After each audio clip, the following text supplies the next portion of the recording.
Hi అండి, welcome to అనీ home page. ఈరోజు మనం ఎండాకాలంలో శరీరాన్ని చలవ చేసే పెసరపప్పు చారు ఎలా తయారు చేసుకోవాలో చూద్దాం. ఈ చారు వేడివేడి అన్నంలో వేసుకొని తింటే చాలా బాగుంటుంది. ఈ చారులో మనం చింతపండు కానీ కారం కానీ వేయకుండా ఎలా తయారు చేసుకోవాలో నేను చూపిస్తాను. పెసరపప్పు ఆరోగ్యానికే కాకుండా చర్మాన్ని కాంతివంతం చేస్తుంది.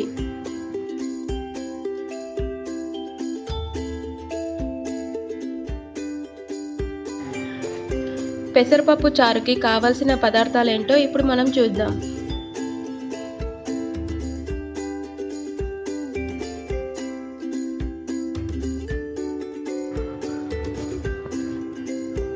ఒక రెమ్మ కరివేపాకు, ఆనియన్ని పెద్ద ముక్కలుగా కట్ చేసి పెట్టుకోవాలి. రుచికి సరిపడా ఉప్పు, చిటికెడు పసుపు, కొత్తిమీరని సన్నగా తురుముకోవాలి, జీలకర్ర, ఆవాలు, 6 వెల్లుల్లి రెబ్బలు, 4 ఎండుమిర్చి, 2 టమాటా ముక్కలని కట్ చేసుకోవాలి, 6 పచ్చిమిర్చిని కట్ చేసి పెట్టుకోవాలి, 1 టీ స్పూన్ ధనియాల పొడి రెడీ చేసుకోవాలి.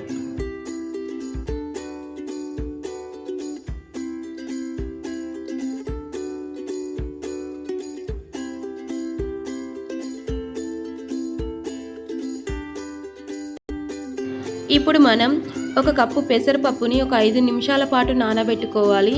ఒక ప్రెషర్ కుక్కర్ తీసుకొని అందులో నానబెట్టిన పెసరపప్పుని వేసుకోవాలి.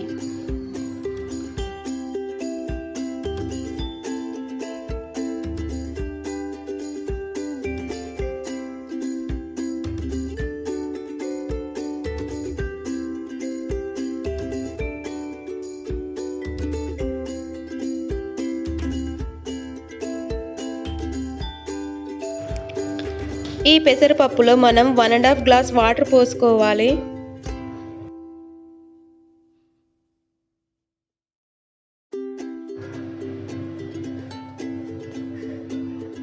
అలాగే మనం కొద్దిగా పసుపు వేసుకోవాలి.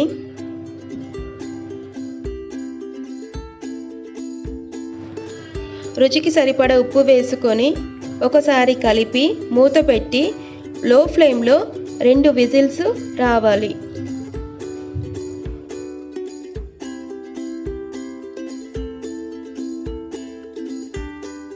ఇలా ఉడికిన పప్పులో మనము 1 స్పూన్ తీసుకొని మెత్తగా మెదుపుకోవాలి. మీరు కావాలంటే పప్పు గుత్తితో కూడా మెదుపుకోవచ్చు.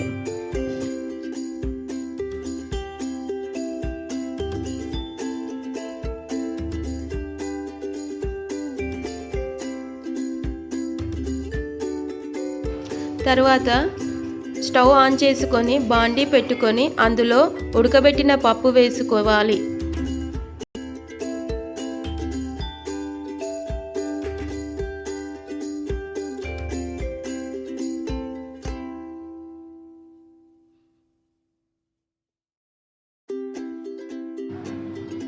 ఇందులో మనం టమాటా ముక్కలు, పచ్చిమిర్చి ముక్కలు, ఉల్లిపాయ ముక్కలు,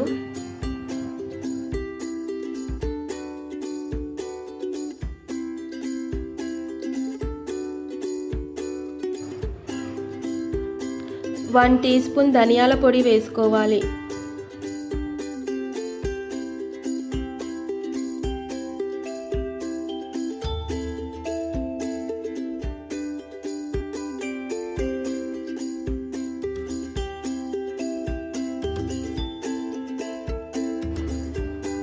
ఇవన్నీ వేశాక ఒకసారి కలుపుకొని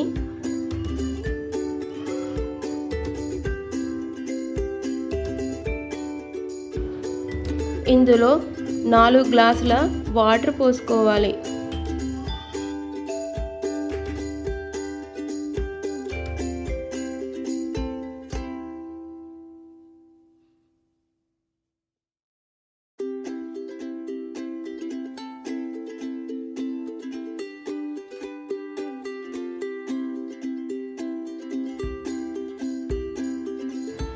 నీళ్లు పోసాక మనం ఒకసారి కలుపుకొని ఇందులో రుచికి సరిపడా ఉప్పు వేసుకోవాలి.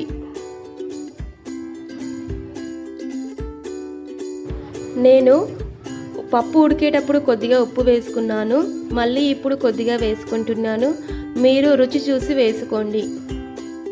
ఉప్పు వేసి కలిపాక మూత పెట్టుకొని పప్పుని కొద్దిసేపు మరగనివ్వాలి. మరుగుతున్న పప్పుని మూత తీసి చూసి కలుపుకోవాలి. ఇలా 10 నిమిషాల పాటు మనం పప్పుని ఉడకబెట్టుకోవాలి.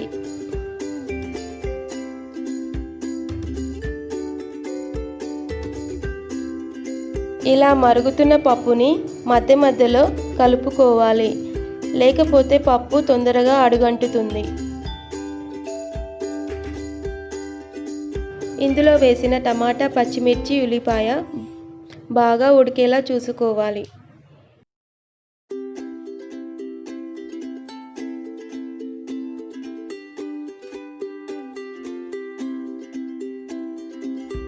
ఇలా మరుగుతున్న పప్పుని లో ఫ్లేమ్లో పెట్టుకొని పోపుని సిద్ధం చేసుకోవాలి. స్టవ్ ఆన్ చేసుకొని పోపుకి కడాయి పెట్టుకోవాలి. వేడయ్యాక ఇందులో 4 చెంచాల ఆయిల్ వేసుకోవాలి.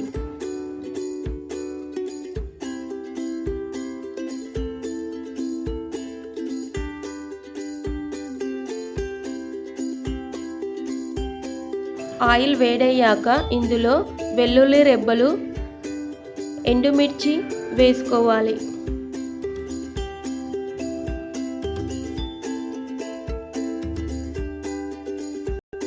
అలాగే పోపు దినుసులు, కరివేపాకు వేసుకోవాలి.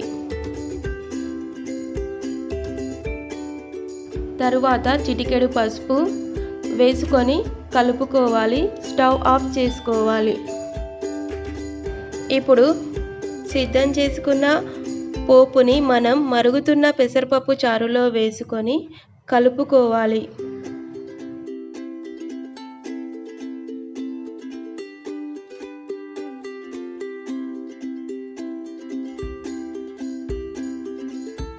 చివరగా మనం కొత్తిమీర వేసుకొని 2 నిమిషాల పాటు ఉంచుకొని స్టవ్ ఆఫ్ చేసుకోవాలి. ఇలా 2 నిమిషాలు అయ్యాక స్టవ్ ఆఫ్ చేసుకోవాలి.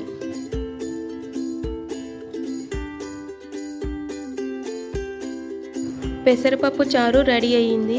వేడి వేడి అన్నంలో వేసుకొని తింటే చాలా బాగుంటుంది. మీరు కూడా పెసరపప్పు చారుని తయారు చేసుకొని ఎలా ఉందో నాకు కామెంట్ చేయండి.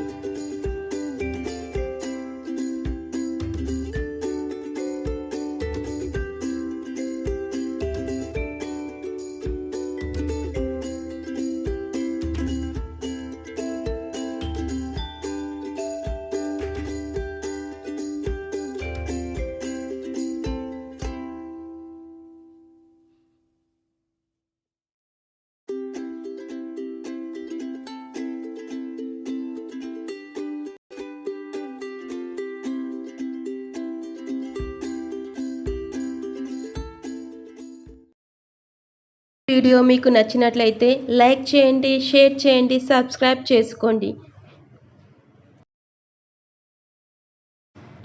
Thanks for watching.